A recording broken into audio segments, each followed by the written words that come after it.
welcome everyone. Thank you for tuning in, and thanks to Brian again for having me back and that very kind introduction. It's a pleasure to be back here talking to you guys again today. Brian didn't touch on exactly what I'm going to be talking about today, so I'll start off with a brief introduction about that specifically. I always have an interesting time talking about the software that I use because it feels like I'm in the extreme minority with not using Lightroom or Photoshop, and I talked a little bit about that in my last webinar. But this particular webinar is going to be focused all around photography workflow, specifically inside of Apple Aperture, which is my editing suite of choice. I'm not going to talk too much about why I choose Aperture over, say, Lightroom or any other suite, though I'm more than happy to answer specific questions if if people have them. Uh, so yeah, this is just going to be talking about today about workflows and how I go from import to final image, and sharing on the web and things like that.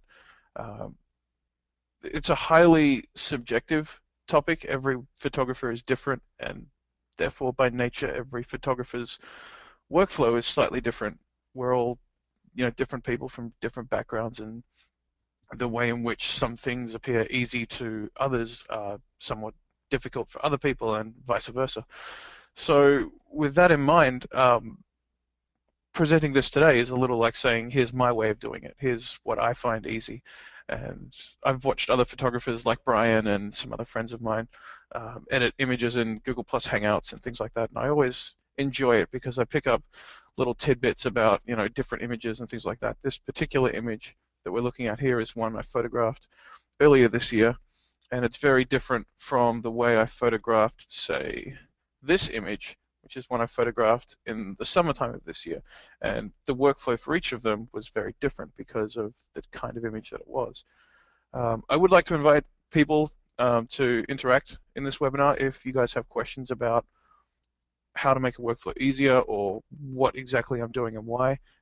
Please do use the chat module there, and do feel free to interrupt me at any time. No question is too silly, no matter how silly it seems to you writing it at the time. I'm happy to answer whatever you guys are interested in or curious about, because it is great to be able to share different perspectives on how to edit images.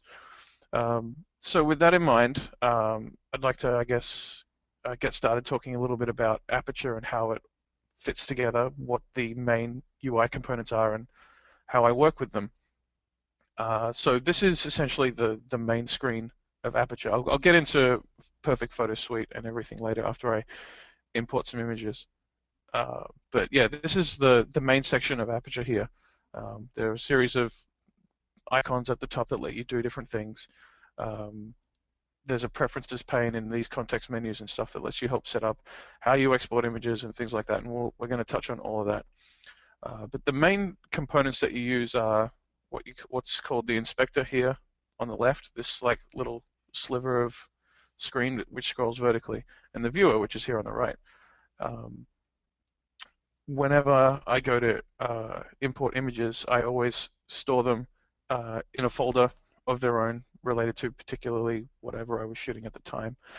But this is sort of the first thing I want to talk about is importing and how you organize images within the Aperture library. You can see here that I've got a bunch of different projects and folders, if you like. I think the equivalent in Lightroom is folders. In Aperture, they're called projects. Each of these is, from a certain point in 2011, and I give it a certain name, and I'll talk about that right now. So I'm going to import some images that I shot yesterday afternoon in Seattle. To kick off the import workflow, you can either just plug your memory card straight into the computer via USB or however you do it. And if you've got Aperture set up in the preferences menu under the Aperture preferences section, there's an import tab which you can control behavior on import. You can tell it to do different things based on that. I'm not going to get too much into it. The main one is like when a camera is connected, you can open like Aperture straight away or some other application. I don't do any of that because I always just import directly from the memory card. But if you import straight off your camera, that's a useful tip. So it just opens up straight away. Um, so these are a bunch of pictures that I've taken over the last couple of days that I haven't imported into this particular library. You can see there's some pictures of my dog, um, part of the Space Needle, a shot of a car park from my apartment, and uh, some images that I photographed yesterday. I'm not particularly interested in anything other than what I photographed last night.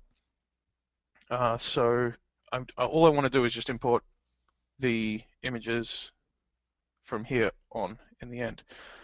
By default, they're all checked to import because they're images that aren't in the library. So I'm going to just either select all and uncheck one, or just hit uncheck all up here, and then select just the ones that I want to import and tick one box. They all get ticked. And then you can see down here, importing 11 files into a project named Untitled Project will bring them into the library. One of the most powerful things about Aperture is actually its import process. You can configure it to do a myriad of different things, and they're all controlled from this import settings section here. I have these few open because these are the ones that I use mostly. The first one that I always use is the destination of the import. You can tell it to go straight to a new project, which by default is always called Untitled Project. You can have it set to import everything, or just only you can tell it not to import the duplicate images. Basically, there are some pictures here that I've photographed that I've already imported. I don't want to import those since they're already in here. It's a nice way to just cut out what you've already imported and see only new stuff on the memory card. One of the key things that I always try and talk to people about is how you organize images in your library. It's crucial, I think, to keep things, especially if you have a really large library like I do. In this case, there's some, you can see the counts on the right here of different images. There's probably, 10, 15,000 images in this library. This is just from 2011. So you need to keep them organized in a way where you can go, oh, I want this image from this particular shoot at such and such a location. And this is one of the things that's subjective. The way I remember things is by time of year, or when I was at a particular place. Sometimes I go to a particular place more often. Like, for example, if I'm importing some images of the Space Needle, I don't want to just call the project Space Needle because that's not very obvious. I'll give it something more descriptive like Space Needle at sunset, or Space Needle with moving clouds, or something like that. I will also always prepend it with the date, which is, what's today? The 11th?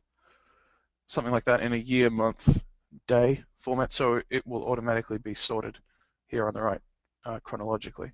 And then I'll just call this West Seattle G plus photo 1. Some compliments on your dog. Oh, nice. That's Lainey. She's 1.5. Okay, so that's importing into the library. The next one that I want to talk a little bit about is metadata. You can apply metadata other than EXIF information on import very easily with this metadata preset here. I have one called JFL Photography where I just basically add in creator, contact website, and any sort of copyright notice that I want to put in. If you click on edit, it will come up with this copyright information. Let me see if I can make this bigger. Where you can add sort of anything you want. So if I wanted to put in Seattle, Washington, then it would come into the images. Anything. Same with keywords, right? A lot of people tag their image libraries with keywords. You can do this on import if you want to.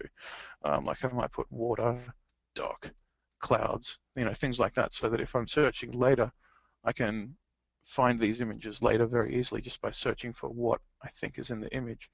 And this goes on and on and on for, many different degrees of clarity, but I'm not really interested in it. All I want to know is that it's my image, that I created it, and give some sort of copyright context. All that stuff will be persisted through the image when I edit it with plugins and when I export it later. So this is particularly important when you post images online. If people try and copy your images or something like that, all this copyright information is always stored inside the image. So unless they're doing screen grabs or something naughty, uh, your copyright information is always there. You can also tell the Aperture to run some certain scripts. I had this set up at one point to actually fire off an email that would text me when a large import was done. So that's actually something kind of cool that you can do. You can also have it do other different things if you're an AppleScript programmer or something like that. Uh, those are the main things I use it for. There are some other things you can tell it to do, like if there are videos on the CF card you don't want to import, or audio files, just tell it to exclude them, and they won't show up here, or they won't get imported.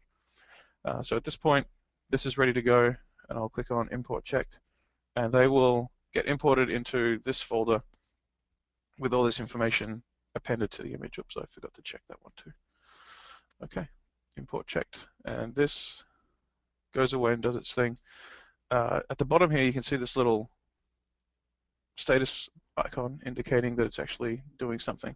If you click on that, just with a single click, it will pop up this activity window, which will show you what it's doing as it's doing it. And while this is, I do want to work on some of these images in the webinar, so while this is importing and processing, this might be a good time to ask the audience any questions or Yeah, anything like that. I've got two questions here that I want to pass to you. And the Yeah, first one, for sure. Christiana wants to know about your shooting habits in terms of do you always shoot raw files or do you ever shoot JPEG for any reason?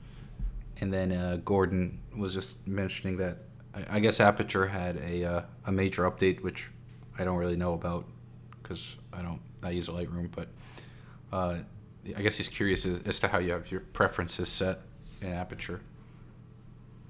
Sure, I can get into both of those. The first question is a common question, shooting RAW or JPEG, and 99 point, 9 recurring percent of the time I'm always shooting RAW just because um, I have memory cards that can support the disk space, and I like to shoot in RAW because the file format holds far more information than a compressed JPEG file does. It will only keep so much. It's a lossy file format, JPEG, and any subsequent saves of any image will lose data as you go. So if I'm shooting like a really long time lapse or something like that, then I'll shoot in JPEG just so I don't have to like change the memory card out in the camera or something like that. Um, there are many other ways to talk about this, and I don't want to get into it too much, but that's exactly, I guess that's succinctly why I shoot RAW. The other question was on preferences, and I can talk about that now if you guys like. That's fine. Um, Really this quickly, is, Jacob, yeah, I see some questions about backup, and I just want to tell everyone out there, Jacob's actually going to be talking about his backup kind of routine. So I don't want to bring those. I don't want anyone to think if we're not answering it right away, it's because we're not going to talk about it. I just want to kind of. yeah. Backup is actually coming up next as soon as I'm done here, so that's a good segue actually. After an import, this little window will pop up saying you can either click to eject the memory card and delete or keep items on the card. I always try and uh, delete items off the card in the camera, so I'll always click keep items and eject Nikon. This is just the name of the memory card. The reason I do that is just because I don't want the computer messing with what the camera thinks the card is doing. I always try and do whatever I can in the camera. Um, Superstitious, maybe. I don't know. That's just me. So I'll click keep items. All right, and you can see right now that all these images have been imported. There's only a handful of them, so it didn't take too long to process. Let me quickly go through the preferences that I have set up. The preferences page isn't, terribly complex. I keep a library that I always just call the year. I change them around every year, so in 2 or 3 weeks I'll start a new one called 2012, and I'll keep all the images from that I shoot in 2012 in there. The reason I do that is because, like any large file, um, they tend to get slower as the files get larger. Um, so it's just to, keep Aperture refreshed and keep the file sizes to a controlled size. I don't really have anything else in here. I always turn off faces because I don't shoot portraits. This seemed to slow down um, Aperture's the way the speed at which it worked. It tried to like parse an image and pull out a face and tag it as a face and a person. It's kind of like what iPhoto does if you use iPhoto. I always just turn that off. Same with locations. I don't really need to know any of that. And again, that's a personal preference for my workflow. If you shoot portraits, you might find that as a very, very useful feature to tag if you want to find people by name or something like that as you're searching through images. Appearance, this is all like, again, to personal preference. You can set how the icons appear, browser brightness, and things like that. You can see this going. Is this coming through on the webinar? This lightening and darkening of the Yep. window. Cool. And same for these things. If you have an image up, I try and keep these so it's relatively easy on the eyes because I'm looking at it for a while. Import we just talked about. Export I'm going to talk about a little later. Labels, these are different colors which you can tag images with. You can have. I know that some people who shoot weddings use like red and green for bride and groom, or things like that. Again, this is something that's customizable completely to your workflow. If I'm working on a series of images, I'll use red and green to say red is an image that I know that I want to work on, but I haven't finished working on yet. And I'll label it as green when I'm almost done with it, but want to give it a final sort of look over just to make sure. I don't use any of them really for anything else other than that.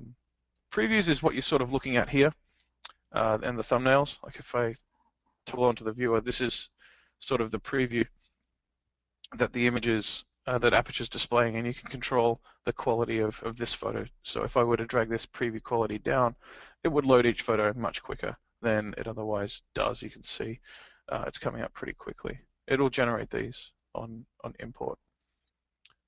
Photo stream is something that Apple recently added to their, I guess, all their devices, and Aperture's set up to use that. And it's actually not a bad idea. I use it to transfer photos from my iPhone or my iPad that I shoot to Aperture straight away. Like if I have my computer connected to the internet at home and Aperture open, the photo stream will actually automatically sync. So whenever I'm shooting with my phone, or if I'm even out shooting with an SLR camera and I import the images onto my iPad, it will say, if I save it with an editing program and it comes up as a JPEG, it'll import JPEGs into the photo stream and sync it straight back to my computer at home, which is useful if you want to be backup orientated and things like that. Web is with iDisk. I don't use this really because I control, I guess, where I publish based on social media and things like that. Again, this is one thing that you may want to use for whatever purpose. You can upload straight to here through Aperture if you want to. Advanced is where you set things like this hot area threshold, cold area threshold is something where you can control sort of what's hot and cold in the image and have it highlight.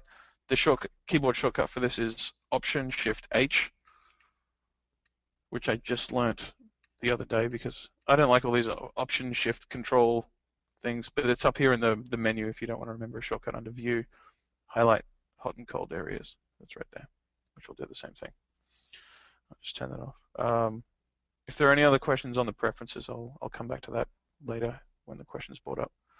At this point, I'm going to talk about backup because I think this is the point at which images have come off the card may well be potentially deleted off the card if you clicked delete or just wanted to delete them. And so at this point, you've only got one copy of them. They're in Aperture, and it's the sole copy. If I were to hit delete on this right now and it went into the trash, I'd never be able to get it back off the card again. There's a built-in way in Aperture to back up images called Vault, which will basically copy anything that's copied into the Aperture library and back it up to a certain disk. If you have Time Machine or Time Capsule set up, it can Time Capsule, sorry. If you have it set up to hook up to an external hard disk that's always connected to your computer, anytime something changes in Aperture, it will get synced to there. Brian, if you have that link I sent you, if you can paste that in the chat window, I actually wrote a fairly lengthy post about backup workflows on my blog and why I do what I do with regards to backup. So I'll defer any questions, I guess, to that post since it's fairly lengthy. I just put it in the chat module, so everyone out there, Jacob wrote this really comprehensive kind of guide to his backup strategy and philosophy, and it's a great read. So the link is in your chat module on the GoToWebinar control panel. You can read it ideally after the webinar because you'll probably want to pay attention to the stuff Jacob's talking about now. All right. So before I get into any editing here, the last thing I want to talk about is uh, referenced versus consolidated files.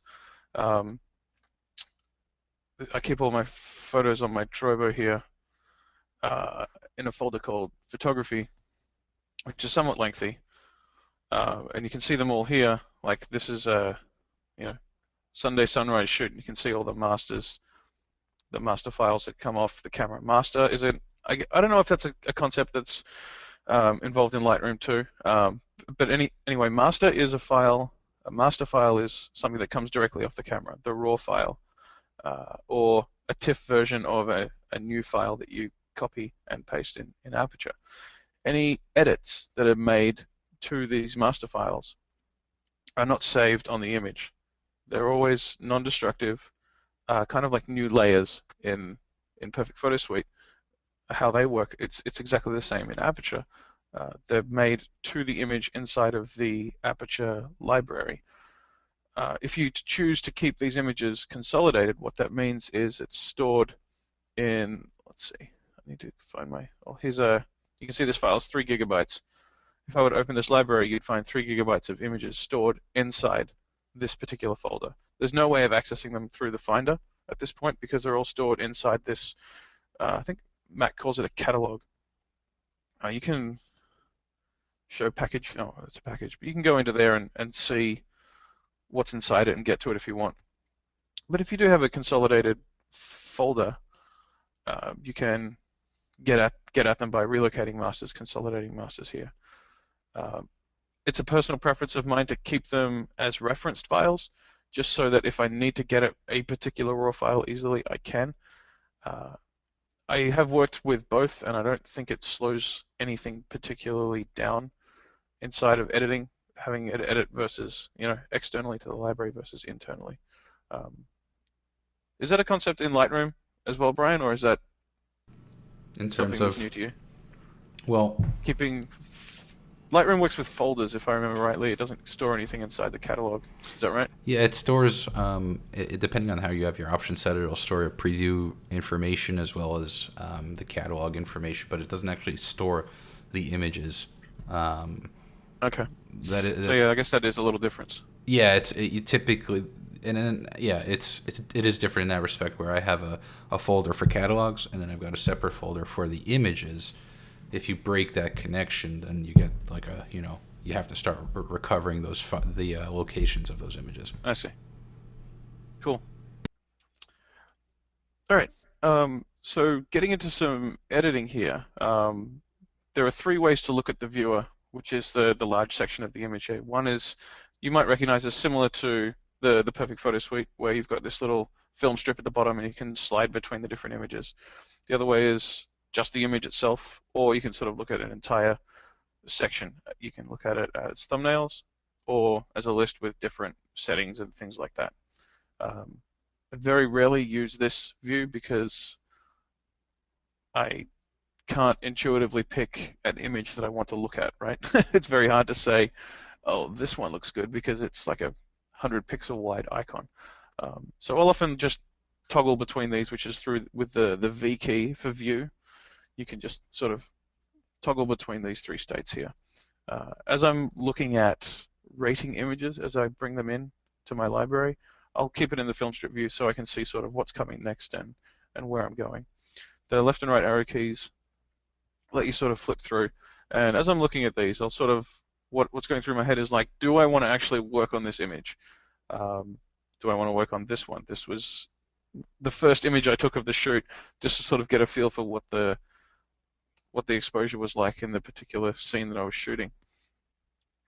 So if I want to shoot it, or if I want to edit it, sorry, I'll mark it with a 5. If I don't want to edit it, I'll mark it with a 1 or a 2, depending on how good I think it is. You can see the number of stars here, controlled by just 1, 2, 3, 4, and 5 on the keyboard. I don't want to edit this one, so if I hit 9, it will actually delete it and permanently get rid of it. If I move over to the next image, it goes away. Um, some people will edit and flip through like this and delete images like they never want to edit.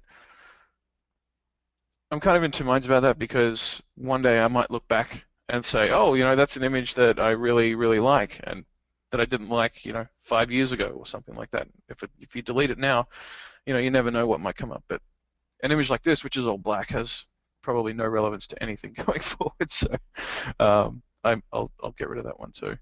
Um, but this was one that I did want to work on. These are two very different images of the pier. This is where we shot it last night.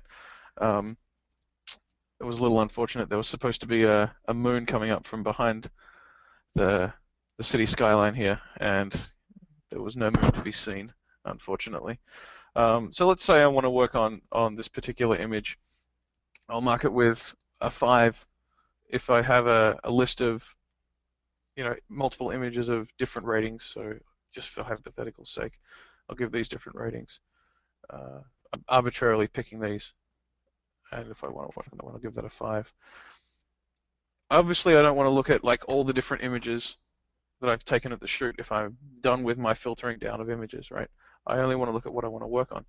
So underneath the main image here, there's this toolbar section, if you like, that's one I use quite often. This drop down here lets you search for different images by rating or label or even anything in the EXIF or custom searches, right? You can add new rules up here. Let's say EXIF. So if I wanted to look at anything with, let's say, a focal length greater than or equal to, I don't know, 70 millimeters for anything long, this is what you're looking at here. If I want to look at anything less than 70, it will come through here.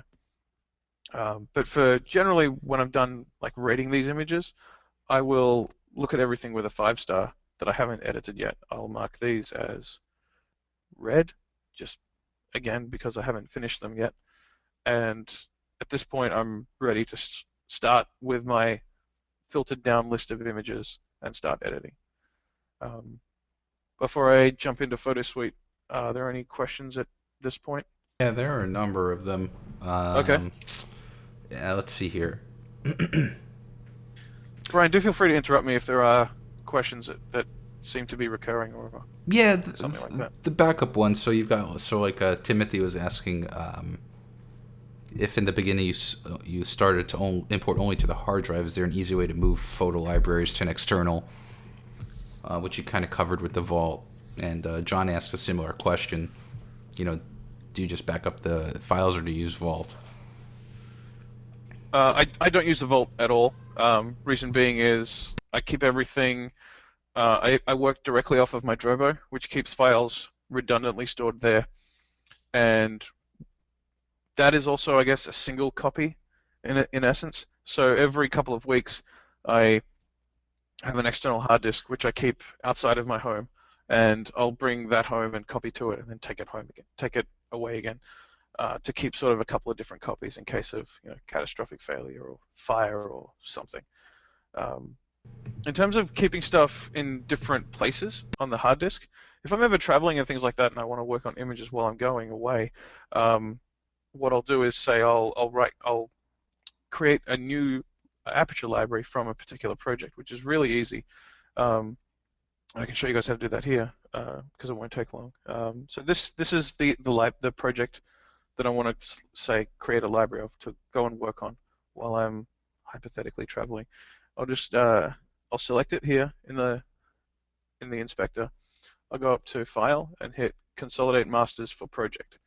What that will do is bring all of the master files that are referenced, as in not stored in the library, into the library. I can copy them or move them. In this case, I want to move them. I'll hit OK. You can see here it brings them all in. And then if I want to take this onto a different hard disk or something like that, I can simply just drag and drop this project into the Finder, and it'll say Exporting Library. This will now become its own Aperture library with all of the edits and import settings and everything else that I've just done in here. Um, then I can. This is just one file with all of my images, all of my edits, everything that I can drag and move around onto an external hard disk or something like that. It's a separate copy now. It's not the same. Like it's still stored in my main 2011 library, but it's also here on its own. When I'm done and want to bring it back into this, it's very simple. I can just double click this. Let's see, and it will say, do I want to switch or import it? If I import it, it will actually do a difference between the two and merge, keeping any edits or anything like that, which is actually a really great feature. I use that many times when I'm traveling.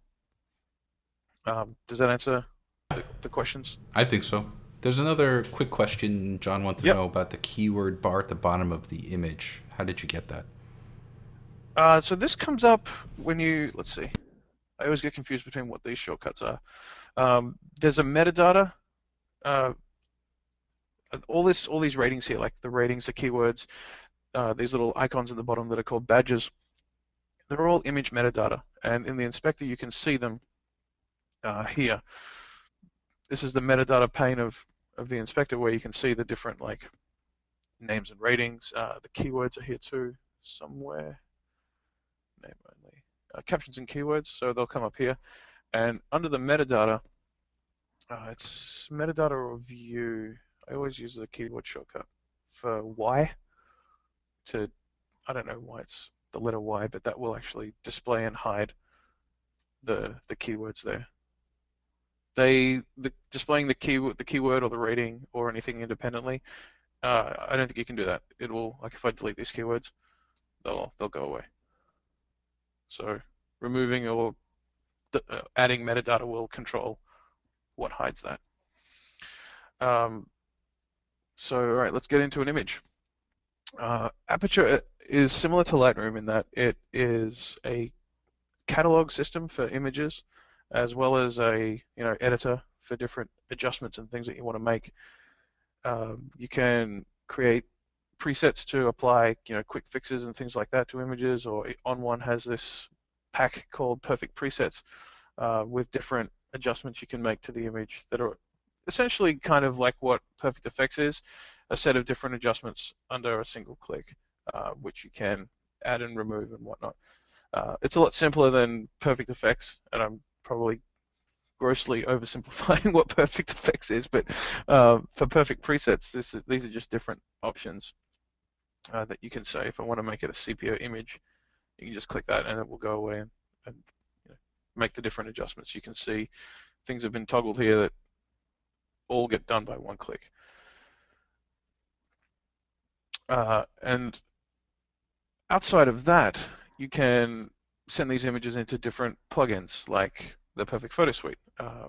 When you install the suite, it will actually prompt you for which applications you want to add the suite to. It will look at what you have on your hard disk and say, do you want to add it to Photoshop or Lightroom or Aperture? And you can, I think, pick which ones based on whatever you want to use. So let's say I wanted to edit this in Perfect Photo Suite. There are two ways to send this to the suite. You don't have to leave the application. You don't have to leave Aperture to do it, which I really like. I love that it's becoming more and more an integrated product. You can go up to the Photos menu, go down to Edit with Plugin, and then Perfect Photo Suite, and that will take it into the suite. I'm not going to click that right now because there's a second way in which you can do it, which is just right-clicking on any image, going to Edit with Plugin. This is basically the Photos menu, and then into Perfect Photo Suite. When you click on that, you can see it loading up on the toolbar here. This will send it into the Perfect Photo Suite so you can start applying different edits and things that you want to do to the image. I guess I have some time. I do want to talk a little bit about export, and I do want to save time for other people's questions because this is a very, very, again, subjective process. It's different for everybody. So I don't want to edit this too much because it's not an editing webinar. I will probably edit this later and post something up on my blog, so I'm just going to, I guess, skim through this quickly and try and see what I can come up with really fast. While I edit this, I guess in the background, can I answer any questions that people have still? Or is Yeah, I can just keep editing?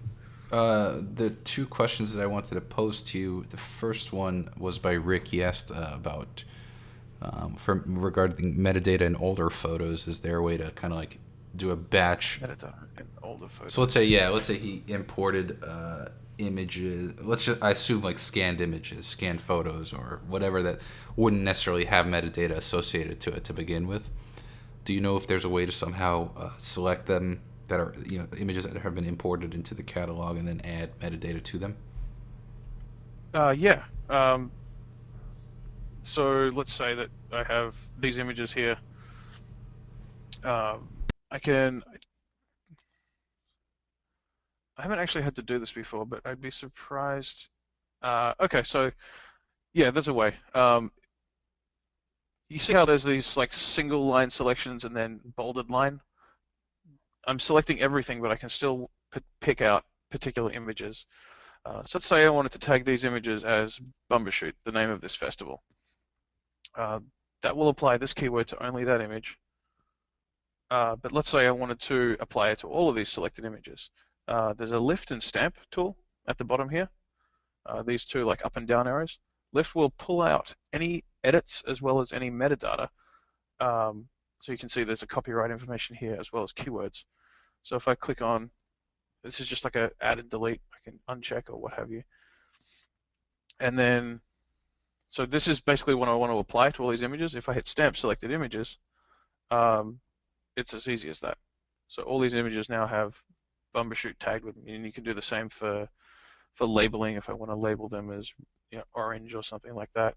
I can hit lift again, delete the keyword, and stamp them. Oh, the label did it all. But if I, let's see if I went to more than that, there you go. It's as easy as that.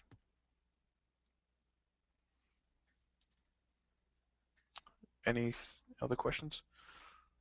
To let everyone know that I just posted a URL.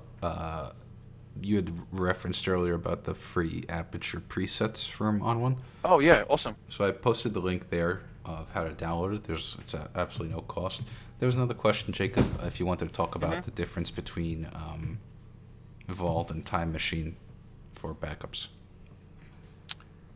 Yeah, so Vault will only back up what you have inside Aperture's library that you're working on at any given time. You can have many different Aperture libraries, like I have one for each year of my life or something. Um, so it will only back up what's set inside of Aperture. It won't look at anything outside of that. So if you export something and then save it as some different size or something like that, it won't it won't back up that edit. Time Machine is specific to the operating system. You can add in, you can set your photography folder or wherever you import your images and do it that way. But that's sort of external to Aperture, and you can set other folders as well for it to periodically sync. I think I want to go black and white with this image. I'm not feeling any of the coloring. That was a good time last night. Yeah, it was. It was cold. Yeah, it was. There So was a these. Sorry, go ahead. no. Nelson had a good question, and this actually came up earlier. In terms of your editing process, do you typically do edits in Aperture first and then send them to the suite, or do you do suite first and then finish up in Aperture, or combination? Um, so I didn't do this for this particular image. Um, I generally do is like some touch up and clean up. Where's my yeah? So this, for example, you can see there are dust spots quite obviously in the image, and the sky's a little noisy. I'll do some cleanup first in here, and then maybe some denoising if it really needs it, and then bring it into the perfect photo suite. Uh, just because any editing or contrasting that's done to something that's really, really noisy is going to exacerbate that. So I try and remove blemishes and things that I definitely don't want in my image as soon as I can. Um, I've noticed some differences in like the way that like you can see here it just created a different version of the image when I brought it into the perfect photo suite. That's I believe because of the way it works under the covers, it creates a different version and you can see it's stamped with this little dot here, which means a different version. It creates this new version for editing, so you're not touching the master image, which is great, but it doesn't get deleted afterwards. Um, if I just cancel out, which is fine, I can just command delete and it goes away. There are some other situations where I won't bring it into Perfect Photo Suite right away. I've noticed with focal point or the blur option up here, if I've made, say, some images inside of Aperture, if I've made some edits inside of Aperture, like contrast and coloring, they aren't really reflected in this tool. So let's say that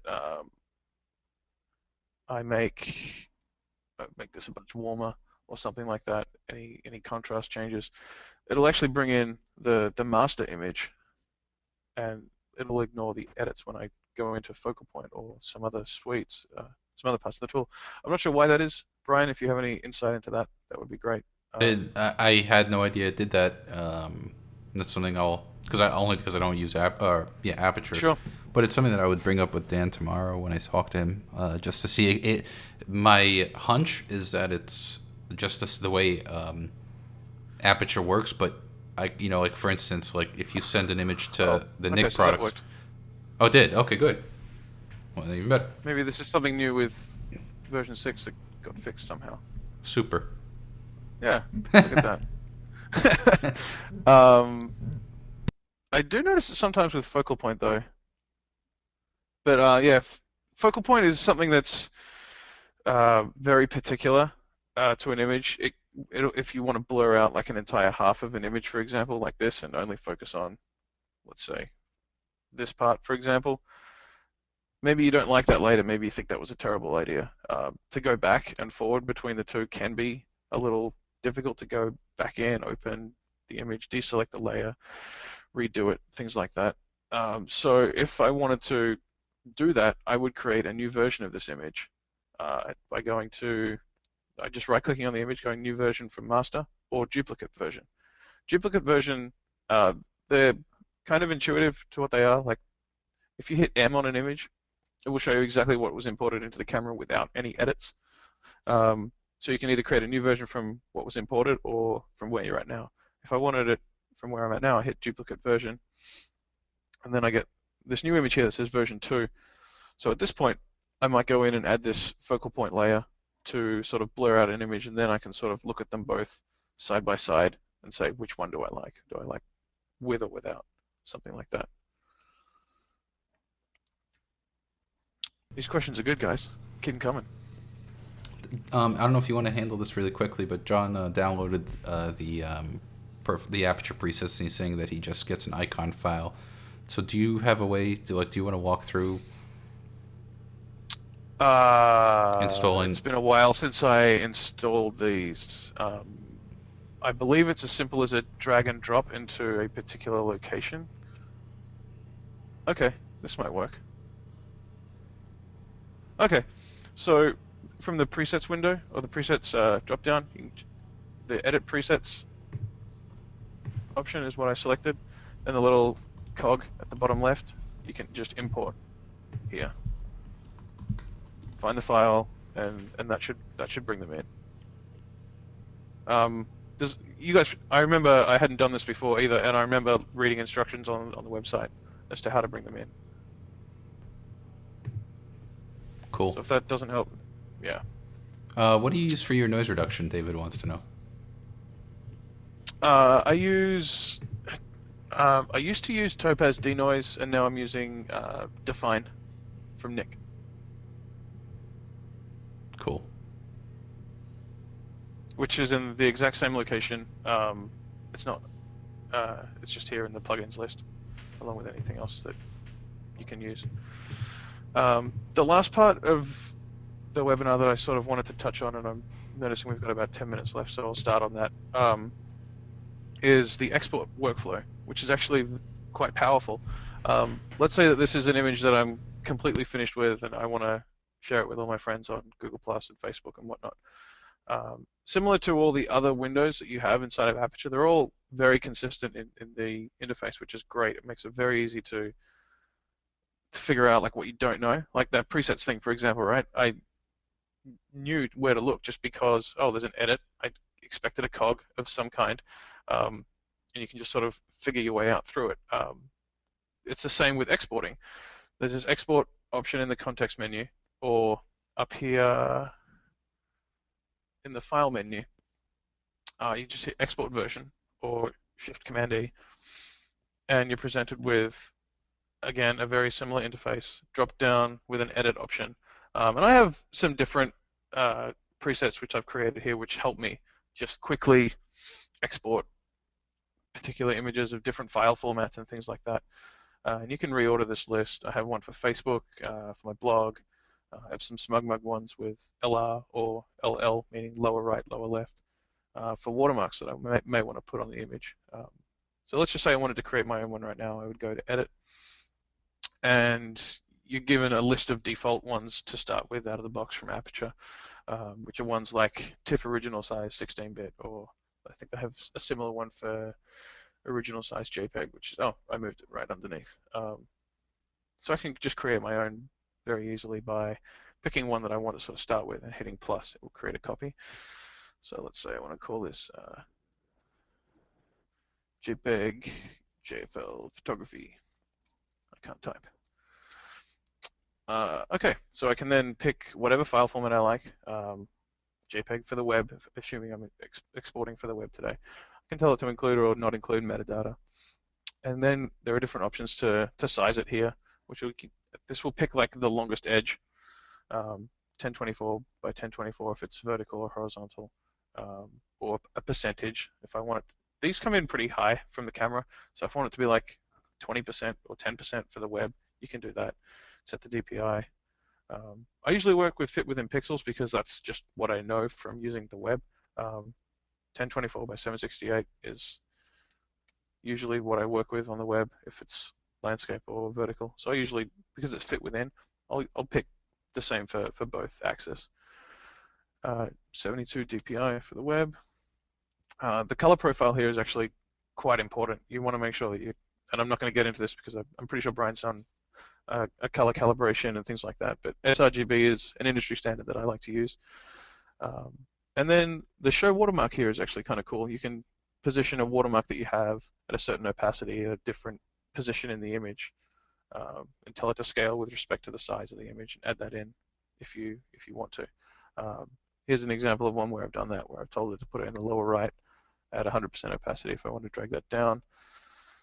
To say 30%, this will scale it to this size and make the watermark fit within that particular size.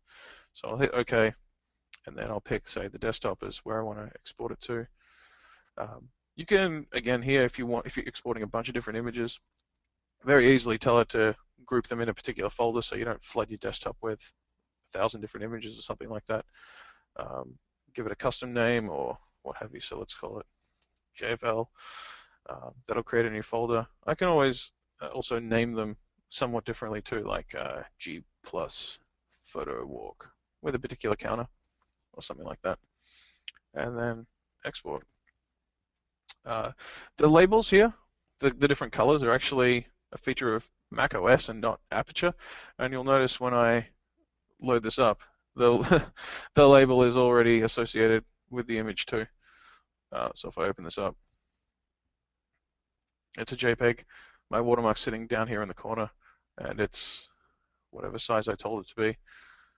2048 by 1363, which was the appropriately ratioed height for the longest edge of the image.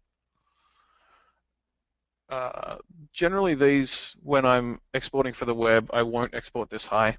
I will put in a watermark. Again, this is all, watermarks are highly debated.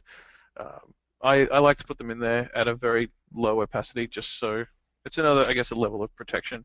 I'm sure there are probably numerous comments right now saying don't watermark, but it's up to people to choose what they want to do with their images. No, people I actually don't, wondering about how you created your watermark and specifying it, etc. oh, right. That I did, I have a Wacom tablet, and I created an image just by like writing this out with the pen on the tablet. It's not a font or anything fancy like that. It's just me squiggling on my tablet with my pen, figuring out like what lettering looks good, trying to do it myself. Um, it's a PSD, which can get scaled and resized somewhat easily. Did my watermark, which Uh, was nice. I did. Yes, thank you for that. You're welcome. Let me see if I had some notes that I think that's touching on the majority of what I wanted to talk about today. I did want to save time for questions because there are probably many different ways in which you can approach editing uh, within Aperture and any other editor for that matter. So if there are any questions as to why I'm doing one thing a particular way, often the answer is because it's easiest for me, or because it makes the most sense to me. Uh, I mean, you may prefer to look at an image like this, uh, or even with Aperture. I don't. I'm hoping this will transfer through. There's a full screen edit mode which I've just toggled into. Can you guys see only the image now, or are you still looking at Aperture? No, I I don't know. see only the image. Okay. Um, and you can work with the inspector in like a heads-up display, which is toggled by the H key for HUD. Uh, it actually is a really nice full screen display. It can sort of lock into the side there with this lock button. If you mouse to the bottom of the screen, whoa, I've never seen it do that before. That's, I wonder where, okay, that's weird. But anyway, what I wanted to show was this like pop-up film strip, and same at the top. Whoa, it got really confused. Maybe this is something they need to tackle in Lion or something like. Hey, Yeah, I really don't know. quickly, can you Yeah, yeah, Gordon wanted to ask if you could just show where you went to that import presets from the cog. yes, absolutely. Um,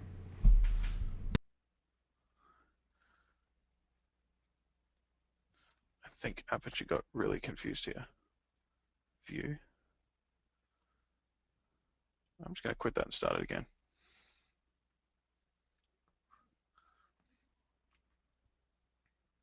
I guess they're still working out some issues with Lion. Sorry, the question was edit presets with the cog. Is that right? You import them.